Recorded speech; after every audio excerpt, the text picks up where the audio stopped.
Right, so this video is going to look at the socio-cultural influences on sports participation. So on your specification, there's certain things you've got to know. You've got to know about engagement patterns of different social groups. So we're looking at women, disabilities, ethnic groups, and also the factors that affect their participation in sport. So the first thing I want you to do is, every time you see one of these red underlined headings, that's going to create a new subheading in your notes. So the first one we're going to look at is the engagement patterns, and what we mean by the term engagement pattern. Well, the government, it's their policy to provide equal opportunity for every single person in the country to take part in sport and physical activity. That is the overall aim of the sports secretary. They want everyone to be taking part in sport. And there's a number of reasons why they want that. If you think about the benefits it has on health, and if everyone's a bit healthier, there's less money spent on the NHS. So the government do it in order to help save money as well as have a healthier country.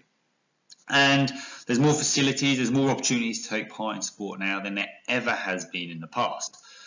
However, only 36% of people in this country, so about 1 in 3, actually are physically active in sport. And the differences vary massively between these different social groups we're going to be looking at. So only 17% of disabled people take part, 38% of people from black or other ethnic minority groups, 26% of people in the lowest socioeconomic group actually take part in sport. And it also varies between genders. So 41% of males, 31% of females take part in physical activity. So you can see there's a number of different statistics for the different social groups. And what we're going to be looking at in this video is the reasons behind these different numbers. So another big subheading now, participation by women. So women's participation in sport is a lot lower than men's. We know that from the earlier slide. And one of the reasons for this is they are affected by stereotypical views. So some women think that they may lack the physical capacity to do a range of activities such as males, that they're not as strong or haven't got as high level of endurance as males would, and therefore don't take part in as much sport. They also think that women who are competitive are not seen as being feminine. So there's contradiction that women should be feminine, but if you take part in sport and are competitive, you go against that feminine stereotype. There's also the stereotypical view that physical activity can limit a woman's ability to give birth, which isn't really true. But too much sport at a young age, some people think might affect hormone levels, and that could have an impact on their ability to give birth later on in life. And also training hard and developing muscles, so if you're doing weight training, for example, as a female, or you're involved in rugby where you're a bit broader, a bit stronger, then your sexual orientation is questioned. You may be labelled a lesbian, for example, because you take part in sport. And these stereotypical views can put women off taking part in sport at all. As well, women see their role as the carer and the mother. And that can be a stereotypical view, not just from women, but from males as well. That they're the manager of the home, and this very stereotypical sort of prehistoric view now of a woman's role can prevent or limit women's involvement in sport. So stereotypical views have a major impact on women's actual participation in sport. But there's also certain barriers to participation for women. For example, sport is a male-dominated industry. If you look at all sport on TV, a high percentage of that is going to be of males.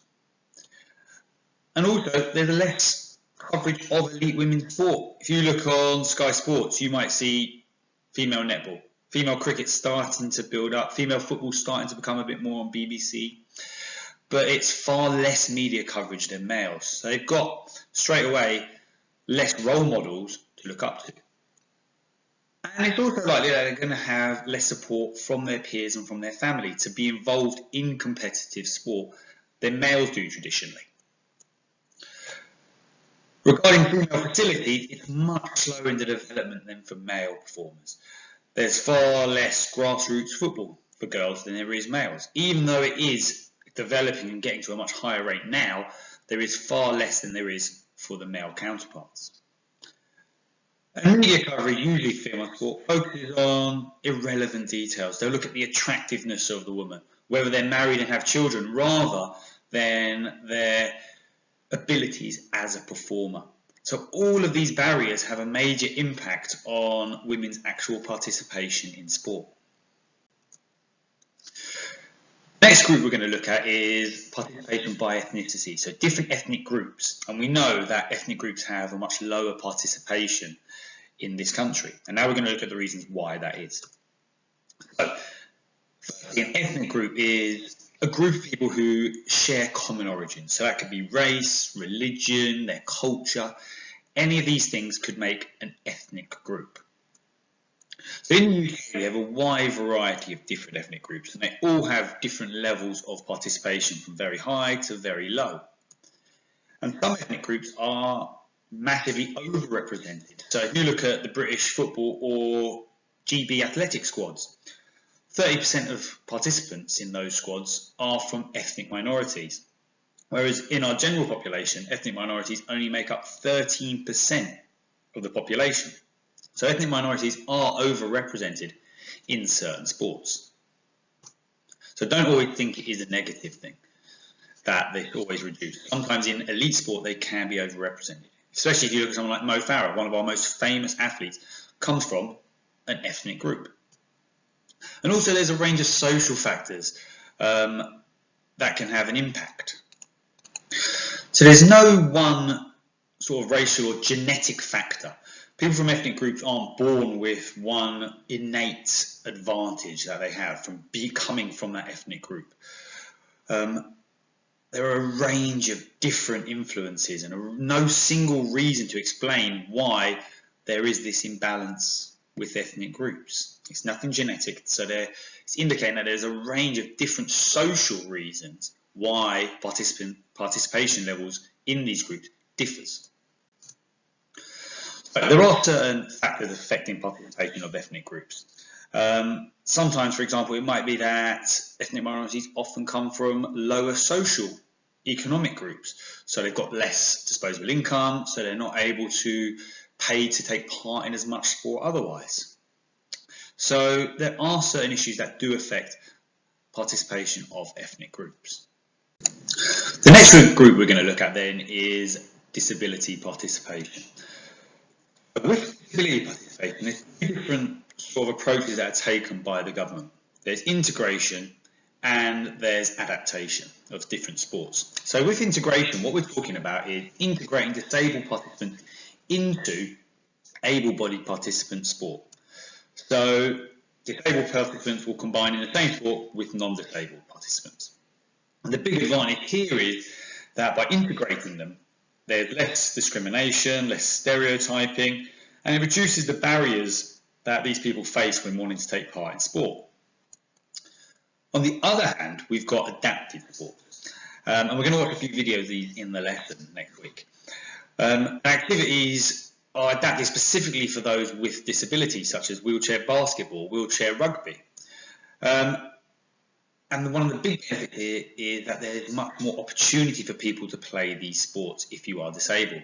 So there's sports such as boccia and goalball that are classed as disability sports. And there's a much greater range of opportunities for disabled participants to take part in these sports because there's far more on offer for them. For example, it's very hard to find a wheelchair basketball club or wheelchair rugby club. But the adapted sports, there are far, far more of them, like boccia and goalball, that they can take part in. So we're now going to look at the barriers to participation for disabled athletes. Firstly, we're going to look at the attitudes and opinions. And these can either be positive or negative attitudes. And if they're positive, then it's likely to increase people's participation in the sport.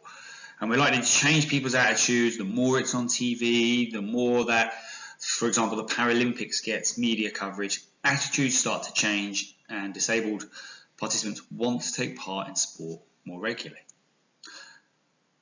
Also, the issue of role models. It could be having a friend, a family member who's disabled who takes part in sport. They may have a hero that they look up to from the Paralympics. And that's going to influence their participation. If there's no role model in place, then people are less likely to take part. Accessibility is also a major barrier to participation. If you don't have access to a club, facility, and activity, then you're not going to be able to take part. Whereas if these are quite accessible to you, then you're more likely to take part in the sport. Media coverage is another big one. This is usually really positive, and there's been a big increase in the number and amount of disabled sport that's being shown on TV. But it can also be slightly negative and viewed in a negative light by some people.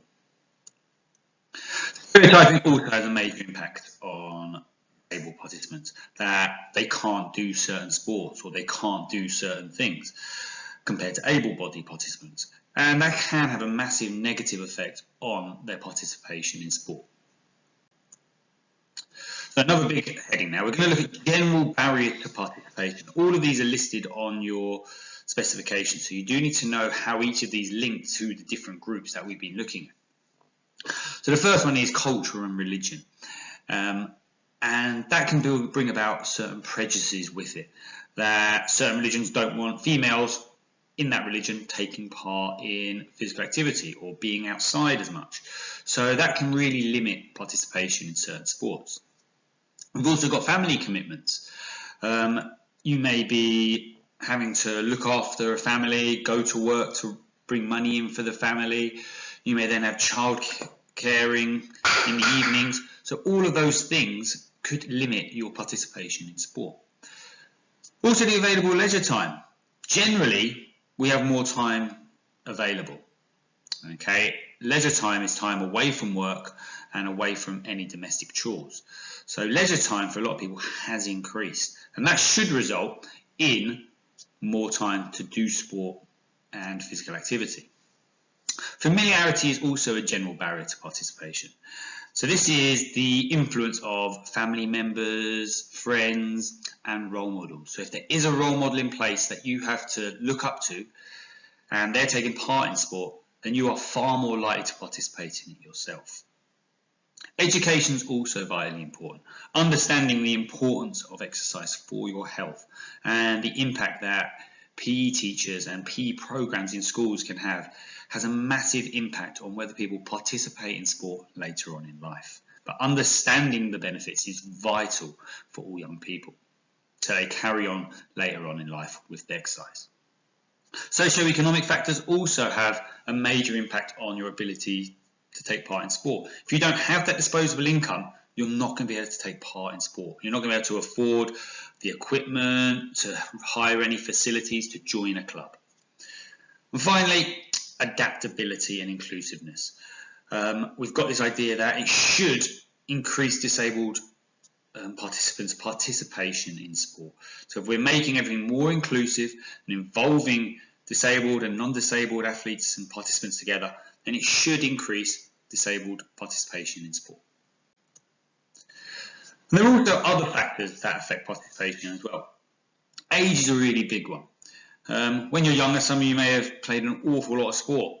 And as you start to get to that dropout, school dropout age, maybe 17, 18, there's a big drop in the amount of physical education. People are out of school, they're not taking part in PE as much, and it drops dramatically once you leave school, especially amongst girls. Family, friends and peers are another major factor. They can have a positive or a negative impact on whether you take part in sport as much. Parents are really big role models for children. If children look up to them and see that their parents are taking part in sport and exercise, then that child is far more likely to copy and imitate their actions and behaviours when they get older.